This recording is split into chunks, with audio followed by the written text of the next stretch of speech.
This is Priya Bhargav. Today we are going to start Unit 2 of Block 2 MPCE 012. That is MAPC second year clinical psychology students. This video is for you guys. We are going to finish this unit in two videos.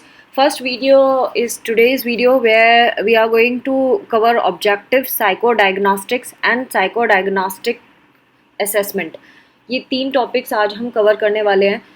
ये पहले भी topic आ चुका है but इसके बारे में थोड़ा सा और डिटेल बताया गया है. तो ये जो यूनिट है ये एक समरी प्रोड्यूस करेगी जिसमें साइकोलॉजिकल असेसमेंट कैसे किया जाता है अभी एट प्रेजेंट आज की डेट में, उसके बारे में ज़्यादा बात की गई है. सो फर्स्ट टॉपिक जो है वो है साइको डायग्नोस्टिक्स, जो जिसकी डेफिनेशन बताई गई है कि ये साइकोलॉजी की ब्रांच है जिसमें हम कुछ टेस्ट करते हैं किसी भी जो भी हमारे पास क्लाइंट आता है उसकी पर्सनैलिटी को इवेलुएट करने के लिए, और ये पता लगाते हैं कि वो कौन से फैक्टर्स हैं जिसकी वजह से वो पर्सन इस तरह का बिहेवियर शो कर रहा है. तो बेसिकली अगर हम साइको डायग्नोस्टिक की बात करें तो it is a branch of psychology that concerns with the use of those tests which evaluate the personality of a person and also tries to determine the factors which are responsible for that person's behavior. Human behavior के लिए कौन कौन से factor ज़रूरी है. Now psychodiagnostic assessment of children, अगर बच्चों की बात आती है तो बच्चों का कैसे हम डायग्नोसिस करते हैं, ये पुराना वर्क कैसे होता था वो बताया हुआ है. तो ये सिर्फ हिस्ट्री जैसा है तो उसको हम छोड़ सकते हैं, बट अभी हम किन फैक्टर्स पे ध्यान देते हैं वो हम देखेंगे. तो अगर आप देखेंगे यहाँ पे दो टर्म आए, एक है क्वांटिटेटिव असेसमेंट और एक है क्वालिटेटिव असेसमेंट. सो हम quantitative assessment and qualitative assessment दोनों ही करते हैं. क्वांटिटेटिव असेसमेंट जब हम करते हैं तो ये एक क्लासिफिकेशन मेथड है जिसको हम डायमेंशनल भी कहते हैं. डायमेंशनल कैटेगरी में आता है, डायमेंशनल मेथड में आता है. ये वो क्लासिफिकेशन का मेथड है जिसमें हम क्वांटिटेटिव असेसमेंट मेजर्स पे ज़्यादा ध्यान देते हैं, जैसे कि रेटिंग स्केल हो गए है ना, इस तरह के जो स्केल होते हैं. दूसरा होता है जिसे मैंने क्वालिटेटिव बोला था, वो कैटेगोरिकल मेथड होता है जिसमें ये भी एक तरह का क्लासिफिकेशन मेथड है जिसमें क्वालिटेटिव असेसमेंट किया जाता है. जैसे कि क्लिनिकल ऑब्जर्वेशन कर रहे हैं, आप ऑब्जर्व करके देख रहे हैं वो कहाँ देख रहा था, क्या कर रहा था, कैसे ड्रेस्ड अप था, उसकी हिस्ट्री टेकिंग जो होती है वो हम कैटेगोरिकल में करते हैं. तो दो हो गए, एक है डायमेंशनल, दूसरा है कैटेगोरिकल. तो डायमेंशनल में हम क्या करते हैं, क्वांटिटेटिव करते हैं, नाम से पता चल रहा है डायमेंशन मतलब length breadth height like that. तो उस मतलब जिसमें मेजरमेंट होता है तो दैट इज़ क्वांटिटेटिव. कैटेगोरिकल होता है जिसमें हम डिटेल्स में करते हैं, इसलिए इसको क्वालिटेटिव बोला गया है. सो ये दो मेथड्स हैं जो असेसमेंट में हम यूज़ करते हैं एंड डायग्नोसिस में यूज़ करते हैं. सो इन जो हमारे पास असेसमेंट आता है डायग्नोसिस के बाद फिर हम उसको इंटरप्रेट करके एंड डिसाइड करते हैं कि कैसा ट्रीटमेंट देंगे. जो बच्चों में डिसऑर्डर जनरली देखे गए हैं जिसके लिए हमें ये सारे असेसमेंट्स करने होते हैं, वो कौन से डिसऑर्डर है, mental retardation, learning disability, autism spectrum disorders, depression, anxiety disorder, traumatic brain injuries, eating disorders, attention deficit hyper activity disorder, conduct disorder, oppositional defiant disorder, substance abuse and dependence, subsyndromal and hypersyndromal impairments. ये सारे disease हैं जिनके ऊपर disorders हैं जिनके ऊपर हम assessment कर सकते हैं. साइको डायग्नोस्टिक को अगर हम समझें तो दो सेंसेस में हम समझ सकते हैं. पहला है ब्रॉडेस्ट सेंस एंड दूसरा है नैरो सेंस. अगर ब्रॉडेस्ट सेंस में बोले तो ये जब हम साइकोलॉजिकल मेजरमेंट ले रहे होते हैं उसको हम कितना ज़्यादा डेप्थ में लेते हैं उसको हम ब्रॉडेस्ट सेंस में कहते हैं. इसमें हम क्या करते हैं, हम उसके सारे वेरिएबल्स को नोट करते हैं जो रिस्पॉन्सिबल है उसके लिए और साइको डायग्नोस्टिक एनालिसिस के लिए ज़रूरी है. और इसका उसकी जितनी भी प्रॉपर्टीज़ हैं उसकी हम मेजरमेंट भी करते हैं. नैरो सेंस में अगर हम बात करें तो ये इसमें एक इंडिविजुअल के बारे में बात करते हैं. तो ब्रॉडेस्ट सेंस क्यों नाम रखा है कि ओवरऑल उस पर्सन के आसपास का माहौल, एनवायरनमेंट, सब कुछ हम कैलकुलेशन में डालते हैं, सारे कैरेक्टरिस्टिक्स को मेज़र करते हैं. जबकि नैरो सेंस इसलिए बोल रहे हैं कि हम एक इंडिविजुअल को मेजर कर रहे हैं, उसकी पर्सनैलिटी ट्रेट्स को मेजर कर रहे हैं. That is why. नाउ जो भी इंफॉर्मेशन हमने गैदर की होती है उसको फर्दर हम 3 कैटेगरीज में डिवाइड कर देते हैं. आपने इन्फॉर्मेशन तो बहुत सारी ले ली, अब उसको आप 3 फेजेस में डिवाइड करेंगे. 3 फेजेस क्या होते हैं, first is collection of data, आप पहले डाटा कलेक्ट करेंगे. दूसरा उस डाटा को आप प्रोसेस करेंगे और इंटरप्रेट करेंगे एंड देन डिसीजन लेंगे कि साइको डायग्नोसिस एंड प्रोग्नोसिस कैसे होगा. Now coming to psycho diagnostics. Psycho diagnostics जो वो मेथड है जो डिटेक्ट करता है और मेजर भी करता है किसी भी इंडिविजुअल पर्सनालिटी को. मतलब इंडिविजुअल है जिसकी पर्सनालिटी टाइप क्या है, कैरेक्टरिस्टिक्स ऑफ इट्स पर्सनालिटी क्या है, उसका साइकोलॉजिकल कैरेक्टरिस्टिक्स क्या है उस इंडिविजुअल की, ये सारा साइको डायग्नोस्टिक्स डिफरेंट मेथड से पता करता है. और ये बहुत सारे कॉन्स्टेंट्स वेरिएबल्स जो कैरेक्टरिस्टिक्स में होते हैं उनको भी मेजर करता है. स्पेसिफिकली किस तरह से वो इंडिविजुअल पूरे वर्ल्ड को देखता है, उस इंसान की दुनिया. मतलब आप हर एक इंडिविजुअल जो होता है पूरे वर्ल्ड को अपने एक नज़रिए से देखता है, सबका नज़रिया सेम नहीं होता. तो उसका नज़रिया क्या है दुनिया को देखने का, उसको हम नोट डाउन करते हैं. Now theoretical psychodiagnostic relies on the basis of principle of psychology. कुछ प्रिंसिपल्स ऑफ साइकोलॉजी है जिस पे साइकोडायग्नोस्टिक बिलीव रखता है या उसको फॉलो करता है. कौन कौन से प्रिंसिपल है? फर्स्ट है principle of reflection. Principle of reflection मतलब the way a person is looking at the world. Person जो वर्ल्ड का रिफ्लेक्शन है, मतलब आपके साथ जो एक्सपीरियंस होता है आप दुनिया को उसी एक्सपीरियंस के अकॉर्डिंगली देखते हैं. सिमिलरली दूसरा इंसान उसी दुनिया को अपने तरीके से देखेगा क्योंकि उसका एक्सपीरियंस उस वर्ल्ड के साथ अपना खुद का है, दूसरे तरीके का है.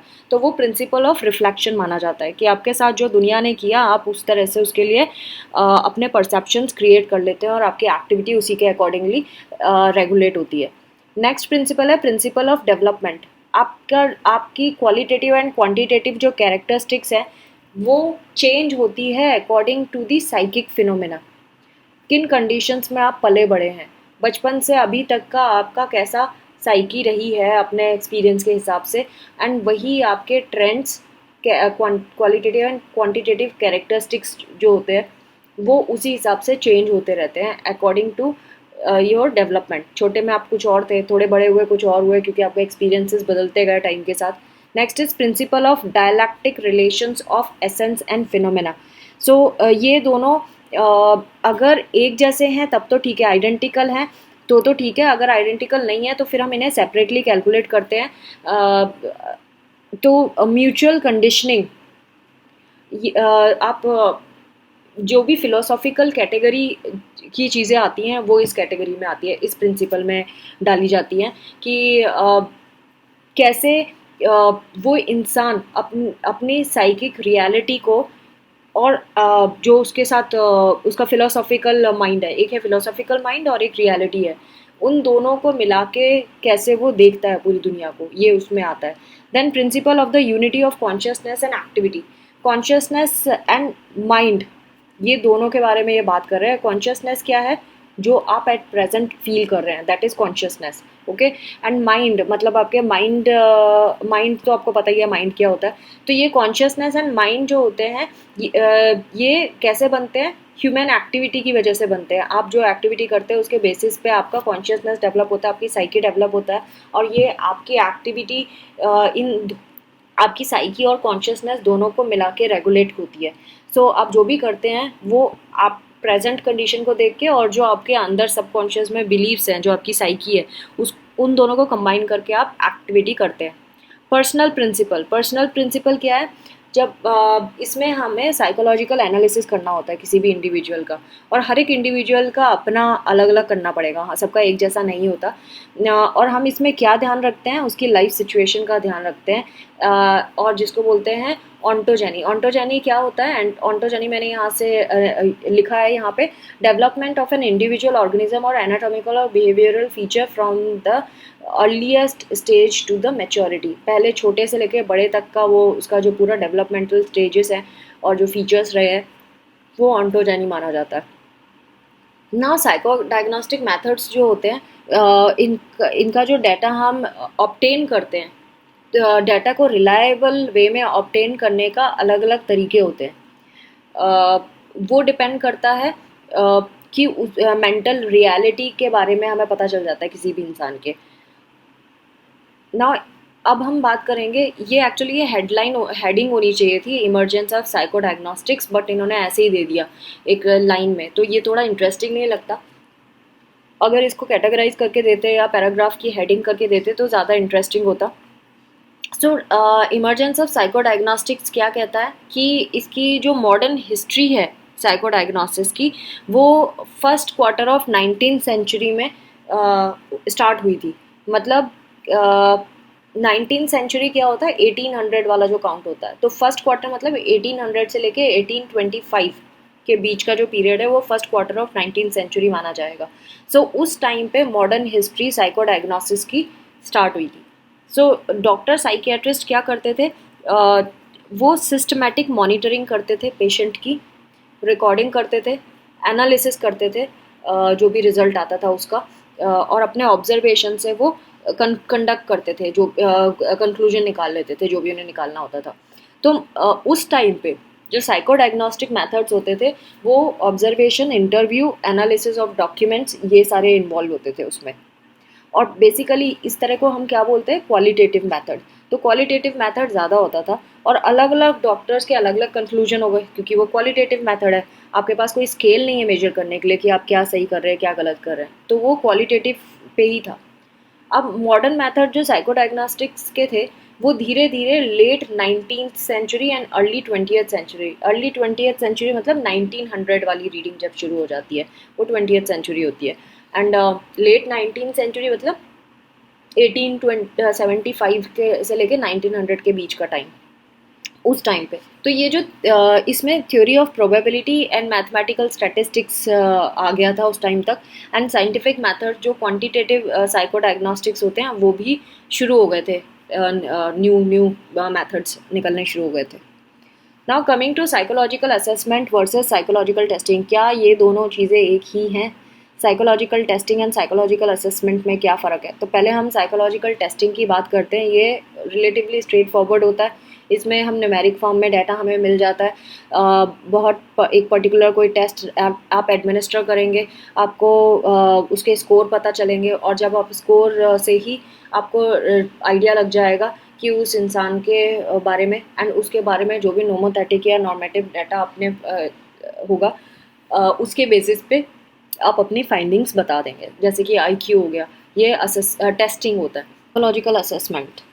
साइकोलॉजिकल असेसमेंट बेसिकली फोकस करता है कि तरह तरह के इंफॉर्मेशन उसको एक इंडिविजुअल के बारे में मिल सके, और बहुत सारे मेथड्स है असेसमेंट के जो हम यूज़ कर सकते हैं।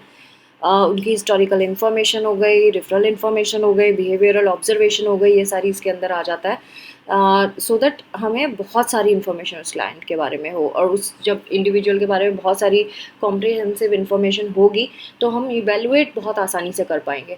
सो हमें हाई डिग्री ऑफ स्किल्स ज़रूर चाहिए इसके लिए, हम ट्रेंड होने चाहिए प्रॉपर से, सो दैट हम इस इंफॉर्मेशन को अच्छे से यूटिलाइज कर सकें।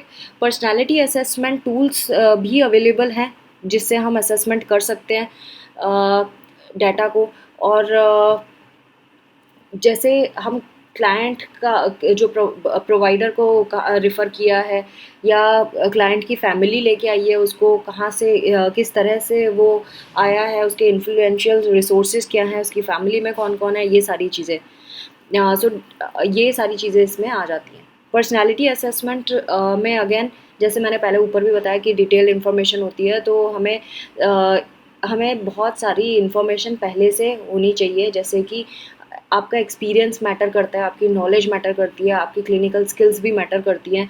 जब भी आप इस डाटा को स्टडी करेंगे किसी भी क्लाइंट के बारे में, एंड देन उसके बेसिस पे ही आप डिसाइड करेंगे कि कितना आप उसको हेल्प कर सकते हैं, क्लाइंट को हेल्प कर सकते हैं। सो और जितना ज़्यादा आपको इन चीज़ों की इन्फॉर्मेशन होगी उतना ही ज़्यादा आप क्लाइंट के लिए फ्रूटफुल हो सकता है आपका सेशन। मॉनिटरिंग ऑफ ट्रीटमेंट की मॉनिटरिंग के बारे में बात करेंगे। पर्सनैलिटी असेसमेंट टेस्ट्स जो होते हैं वो बहुत सारी तरह से यूज़ किया जा सकता है। जैसे कि आपने साइकोथेरेपी दी किसी क्लाइंट को, सो आप उसी टेस्ट को दोबारा अप्लाई कर सकते हैं उस क्लाइंट पे देखने के लिए कि आपका जो साइकोथेरेपी आपने दी थी उसका कितना उसको फ़ायदा हुआ है। जैसे कि बैक्स डिप्रेशन इन्वेंट्री को भी इसी तरह से हम यूज़ करते हैं कि पहले एक बार ही कर लिया, फिर उसको थेरेपी दी, एंड देन थेरेपी के बाद फिर से किया, तो हमें ये पता चल जाएगा कि वो क्लाइंट की कंडीशन अब कितनी इम्प्रूव हुई है। पर्सनैलिटी असेसमेंट्स रिजल्ट्स जो होते हैं इनको यूज़ किया जा सकता है एज अ बेसलाइन मेजर्स। सो हम कि क्या चेंजेस आए, पीरियोडिक रीटेस्टिंग कर सकते हैं हम, ये सारी चीज़ें। और अगर आपको कुछ लगता है कि इसमें कोई मॉडिफिकेशन की ज़रूरत है उनके ट्रीटमेंट में, इंटरवेंशंस में, तो आप वो भी कर सकते हैं। पर्सनालिटी असेसमेंट के टेस्ट जो है, use of personality assessment as treatment, आप एज अ ट्रीटमेंट कैसे यूज़ कर सकते हैं। अभी हमने क्या पढ़ा था, ट्रीटमेंट को मॉनिटर करने के लिए यूज़ होता है। पर्सनालिटी असेसमेंट हम ट्रीटमेंट की तरह भी यूज़ कर सकते हैं। जैसे कि थेरापीटिक असेसमेंट मॉडल जो है ये डेवलप हुआ था कि पर्सनालिटी असेसमेंट को और ज़्यादा यूटिलाइज़ करने के लिए, और जो उसका फीडबैक आएगा तो हम उस असेसमेंट के फीडबैक से हमें ये पता चल जाएगा कि हमारा जो थेरेपी है वो किस डायरेक्शन में जानी चाहिए। सो थेरेपेटिक असेसमेंट मॉडल जो है वो असेसमेंट को एक इस तरह से देखता है कि आपका जो ट्रीटमेंट है उसी का ही ये पार्ट है, नॉट जस्ट टू टेस्ट और डायग्नोस समथिंग। सो क्लाइंट और असेसर जो होते हैं इसमें दोनों मिलकर काम करते हैं, एक डीपर अंडरस्टैंडिंग में पहुंचते हैं। क्लाइंट की पर्सनैलिटी, उसकी इंटरपर्सनल डायनामिक्स कैसी है, प्रेजेंट डिफ़िकल्टीज़ क्या हैं, वो आपस में बैठ के असेसर और क्लाइंट डिस्कस करता है, और फिर आगे कैसे प्रोसीड करना है उसके बारे में डिस्कशन होता है। जो असेसर होता है ये भी डिस्कस करता है, असेसर मतलब जो साइकोलॉजिस्ट है उसके बारे में बात कर रहे हैं, ये भी डिस्कस करता है कि टेस्ट रिजल्ट्स किस तरह के आए हैं, और क्लाइंट को कंफर्टेबल करने के बाद उससे डिस्कस किया जाता है और उसको इस लैंग्वेज में समझाया जाता है कि वो समझ सके कि उसकी सिचुएशन क्या है और वो कैसे हैंडल करना है आगे। कुछ और प्रैक्टिसेस होती हैं जहाँ पे हम इस तरह से क्लाइंट को इन्वॉल्व नहीं करते। कौन कौन सी ऐसी प्रैक्टिसेस हैं, न्यूरो साइकोलॉजिकल प्रैक्टिस और फोरेंसिक साइकोलॉजी, ये दो ऐसी प्रैक्टिस हैं जहाँ पे हम क्लाइंट को एंगेज नहीं करते किसी भी असेसमेंट में, और उसका फीडबैक भी उसको प्रोवाइड नहीं करते। बहुत शॉर्ट में समरी के फॉर्म में हम बता देते हैं उसको, रिटन फॉर्मेट में, ज़्यादा डिटेल में समझाते नहीं है। Now coming to psycho diagnostic assessment. Psycho diagnostic assessment जैसे कि आपको पता ही है उसमें क्या होता है, हम बहुत सारे फैक्टर्स को इन्वॉल्व करते हैं क्लाइंट की लाइफ को, जिसकी वजह से हम क्लाइंट की एक पर्सनैलिटी को अंडरस्टैंड कर सकते हैं। सो डायग्नोसिस जैसे कि वर्ड है, ये क्यों आया, डायग्नोसिस का मतलब होता है जब हम एक मेंटल डिसऑर्डर को आइडेंटिफाई करने की कोशिश करते हैं डिपेंडिंग अपॉन क्या सिम्टम्स लेके वो क्लाइंट हमारे पास आया है, सो दैट हम स्पेसिफिक डायग्नोसिस निकाल सकें। उसके लिए हमें DSM-4 TR की ज़रूरत पड़ती है। DSM-4 में पूरे रूल्स रेगुलेशन दिए हैं हर एक मेंटल डिसऑर्डर के, तो हम उससे फिर टैली करते हैं हर चीज़ को। सो असेसमेंट एंड डायग्नोसिस जो होते हैं इनका मेन पर्पस यही होता है कि हमारा ट्रीटमेंट का डायरेक्शन किस साइड में जाएगा वो हम डिसाइड कर सकें। साइको डायग्नोस्टिक या साइकोलॉजिकल डायग्नोसिस जो वर्ड है, ये वो प्रोसेस है जिसमें हम आइडेंटिफाई करते हैं किसी भी पर्सन की प्रॉब्लम, बिहेवियरल प्रॉब्लम या इमोशनल प्रॉब्लम को, एंड देन करंट स्टेटस क्या है क्लाइंट का उसको भी हम डिसाइड करते हैं कि अब उसका कैसा है, उसका प्रेजेंट कंडीशन क्या है। तो उसकी जो प्रॉब्लम है और उसकी जो प्रेजेंट कंडीशन है उन दोनों को हम यूज़ करने के बाद डायग्नोसिस करते हैं। सो ये जो प्रोसेस है आइडेंटिफाई करने का कि क्या क्या कारण हो सकते हैं क्लाइंट की इमोशनल या कॉग्निटिव या फिजियोलॉजिकल या बिहेवियरल डिफ़िकल्टीज़ का, जिसकी वजह जब तक हमें उसका कॉज नहीं पता चलेगा तब तक हम उसको ट्रीट नहीं कर सकते। सो हम इसके जो भी ये इश्यूज़ लेके हमारे पास आता है तो हम उसका ट्रीटमेंट प्लान तभी कर सकते हैं जब हम श्योर होते हैं कि इसका कॉज क्या होगा उसके इस डिस्ट्रेस का।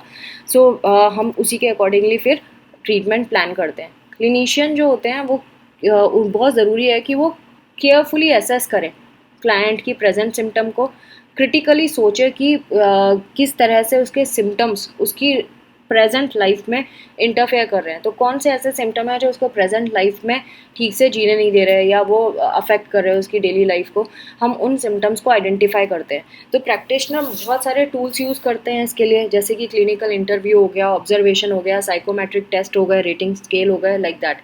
सो डिफरेंट ये सारी चीज़ें हमें करना होता है। एक टर्म आया है यहाँ पे जिसे बोलते हैं डिफरेंशियल डायग्नोसिस। डिफरेंशियल डायग्नोसिस वो प्रोसेस है जिसमें हम एक से ज़्यादा मेंटल डिसऑर्डर हो सकता है किसी इंसान को। सो हम कैसे डिस्टिंग्विश करेंगे कि एक मेंटल डिसऑर्डर को दूसरे डिसऑर्डर से, या दो से ज़्यादा डिसऑर्डर्स को हम कैसे डिटरमाइन करेंगे, उसके सिम्टम्स को देख के ही डिटरमाइन करेंगे। जो भी वो सिम्टम पर्सन अपने साथ लेके आता है, उसको पता करने के लिए हमारे पास DSM-4 का स्टैंडर्ड है, जिसकी रेफरेंस से हम डिस्टिंग्विश कर सकते हैं एक मेंटल डिसऑर्डर को दूसरे मेंटल डिसऑर्डर से। और ये बहुत सारे क्राइटेरिया बताता है हमें, जिसके बेसिस पे हम क्लासीफाई कर सकते हैं कि इमोशनल बिहेवियरल डिसऑर्डर क्या है और क्या डिफरेंसेस है डिफरेंट डिसऑर्डर्स में। इससे हम और भी चीज़ें डील करते हैं, बहुत सारे डिसऑर्डर्स से डील करने का भी बारे में हमें इन्फॉर्मेशन मिल जाती है। जैसे डेवलपमेंटल स्टेज में क्या डिसऑर्डर हो रहा है, सब्सटेंस अब्यूज़ का भी डिसऑर्डर होता है, मूड, सेक्सुअल, जेंडर आइडेंटिटी का भी होता है, ईटिंग डिसऑर्डर होते हैं, स्लीप इम्पल्स कंट्रोल डिसऑर्डर होता है, एडजस्टमेंट प्रॉब्लम होती है। ये सारी चीज़ें इसमें लिखी हुई हैं एंड इसके बेसिस पे हम पता लगा सकते हैं। जब तक कि आपको क्लाइंट के पास्ट और प्रेजेंट की प्रॉपर पिक्चर नहीं मिल जाती, काउंसलिंग गोल्स आप सेट नहीं कर सकते। बहुत मुश्किल काम है जब तक कि आपको पास्ट एंड प्रेजेंट के बारे में पता ना चले। उसका प्रोग्रेस किस तरह से हो रहा है, क्या इम्प्रूवमेंट आया है, कितना हम सक्सेसफुल हुए हैं, जो भी इनिशियल असेसमेंट से हमें पता चला है और हमने उसके अकॉर्डिंगली जो भी थेरेपी दी है, ये सारी चीज़ें एक ऑन गोइंग प्रोसेस है। जैसे जैसे टेस्ट होते जाते हैं, जैसे जैसे हमें उसके बारे में पता चलता जाता है, वी बिकम मोर क्लियर कि हमें क्या करना है, किस किस डायरेक्शन में जाना है। Now assessment, diagnosis and contemporary theories of counselling. Psycho analytic theory सबसे पहली चीज़ है। इसमें हम साइकोलॉजिकल माइंडसेट क्या है उस इंसान का, वो हम पता लगाते हैं, एनालिसिस करते हैं, और ये साइको डायग्नोस्टिक को फेवर करती है ये थ्योरी। इसमें और कुछ ज़्यादा दिया नहीं है, वही सेम चीज़ है, आप चाहें तो पढ़ ले। एडलेरियन थ्योरी एक और है। एडलेरियन थ्योरी जो है ये इसमें भी असेसमेंट जो है एडलेरियन थेरेपी का पार्ट है। इनिशियल सेशंस जो होते हैं वो फोकस करते हैं रिलेशनशिप बनाने में क्लाइंट एंड काउंसलर के बीच में। कॉम्प्रिहेंसिव ऑफ असेसमेंट करते हैं इसमें, जिसमें हम क्लाइंट की लाइफस्टाइल को असेस करते हैं। हम थेरेपीज़ यूज़ करते हैं सो दैट उसकी जो फॉल्टी और सेल्फ डिफीटिंग बिलीव्स हैं और एजम्पशंस हैं अपने बारे में, उसको हम चेंज कर सकें। उसको क्या लाइफ में और दूसरों के साथ क्या प्रॉब्लमेटिक बिहेवियरल पैटर्न है क्लाइंट का, वो हम थेरेपी में यूज़ कर सकते हैं चेंज करने के लिए। एग्जिस्टेंशियल थ्योरी एक और थ्योरी है जिसका मेन पर्पस है कि हम क्लाइंट को अपनी खुद की पर्सनल मीनिंग या एजम्पशंस क्या है क्लाइंट के खुद के बारे में, वो समझने की कोशिश करते हैं, उसको समझाने की कोशिश करते हैं। एंड क्लिनिकल असेसमेंट जो होता है ये समझने में हमारी हेल्प करता है कि वो अपने बारे में क्या सोचता है, क्लाइंट के खुद के एजम्पशंस क्या हैं, उसके एग्जिस्टेंस क्यों है इस दुनिया में, क्या पर्पज़ है लाइफ का, वो सब हम इसमें समझाते हैं। बहुत सारे ट्रेडिशनल डायग्नोस्टिक फ्रेमवर्क्स हैं जो फोकस करते हैं समझने में उसके इनर वर्ल्ड को, और ये भी कि इंडिविजुअल का एक्सटर्नल पर्सपेक्टिव क्या है, उसके एक्सटर्नल पर्सपेक्टिव से भी समझने की कोशिश की जा सकती है।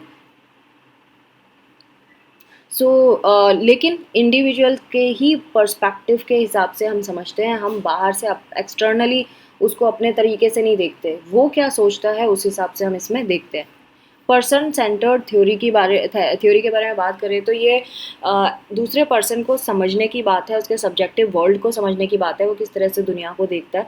Traditional assessments and diagnosis again इसमें यूज़ होते हैं, लेकिन ये एक्सटर्नल वे से हम देखते हैं, उसके क्लाइंट को अंडरस्टैंड करते हैं। प्रीवियस वाले में हम एक्सटर्नली उसके सब्जेक्टिव वे में देखते हैं, यहाँ पे हम ऑब्जेक्टिव वे में देखते हैं। गेस्टाल्ट थ्योरी अगेन ये होल उसका वर्ल्ड किस तरह का है, पूरी दुनिया को वो किस तरह से देखता है, उसको समझने का एक तरीका है। कुछ इन्फॉर्मेशन हम उसकी गैदर करते हैं, क्लाइंट के परसेप्शंस को समझने की कोशिश करते हैं। डायग्नोस्टिक वर्क क्या हुआ है प्रेजेंट मोमेंट को देख के वो हम करते हैं। देन क्लाइंट की किस तरह का उसका डायग्नोसिस भी हम इसी के बेसिस पे कर सकते हैं, उसका एनवायरनमेंट के साथ रिलेशनशिप क्या है, ये सब हम समझते हैं। बिहेवियर थेरेपी बहुत कॉमन नाम से ही पता चल रहा है। ये behaviour theory basically behaviour theory क्या बोलती है, ये कॉम्प्रिहेंसिव असेसमेंट से शुरू होती है क्लाइंट के, उसकी प्रेजेंट फंक्शनिंग को हम देखते हैं। हम उसके हमारा जो क्वेश्चंस होते हैं उसकी पास्ट लर्निंग कैसी थी, मतलब छोटे में उसने क्या सीखा, उसका लर्नेड बिहेवियर को हम नोटिस करते हैं, और करंट बिहेवियर से कैसे वो पास्ट का लर्निंग रिलेटेड है उसको हम अंडरस्टैंड करने की कोशिश करते हैं। हमारा डायग्नोसिस जो होता है उसकी ऑब्जर्वेशन वो किस तरह का बिहेवियर कर रहा है उसको ऑब्जर्व करने के बाद होता है। और हम क्लाइंट को के स्पेसिफिक सिम्टम्स देखते हैं, क्या फैक्टर्स है जिसकी वजह से वो माल फंक्शन कर रहा है, उन सब चीज़ों को हम समझते हैं एंड देन डिसाइड करते हैं कि हमें किस तरह से उसके ऊपर काम करना है।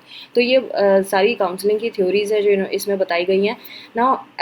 हर एक थ्योरी की अगर हम बात करें तो थॉरो साइको डायग्नोस्टिक असेसमेंट बहुत ज़रूरी है इससे पहले कि आप इंटरवेंशन को प्लान करें। So friends, this was all about part 1 of unit 2 of block 2 MPCE 012। I hope आपको थोड़ा सा आइडिया लगा होगा इस यूनिट का, लेकिन आई वुड सजेस्ट कि एक बार सेल्फ स्टडी ज़रूर करें। ये मुझे जो इंपॉर्टेंट पॉइंट्स लगे वो मैंने अपने अकॉर्डिंगली अपने पर्सपेक्टिव से आपको समझाए, लेकिन ये एक रिवीजन के लिए भी काम आ सकता है वीडियो। और पढ़ाई करने के पहले एक बार इस वीडियो को वॉच करके फिर पढ़ना शुरू करें तो आपको एक फ्रेमवर्क तैयार रहेगा। तो फ्रेमवर्क जब रेडी रहता है तो आपको चीज़ें बहुत आसानी से समझ में आने लगती हैं। सो मेरा आइडिया यही है कि आप इसको इस तरह से पढ़ें कि एक बार समझें क्या है इस चैप्टर में एंड इस वीडियो के थ्रू, एंड देन अपनी सेल्फ स्टडी करें एंड देन एग्ज़ाम के टाइम पे आप एज अ रिवीजन इस वीडियो को यूज़ कर सकते हैं। आई होप मेरे वीडियोस यूज़फुल होंगे, एंड अगर यूज़फुल है तो प्लीज़ सब्सक्राइब करें मेरे चैनल को, मेंबरशिप लें and continue watching. Thanks for watching, take care, bye bye.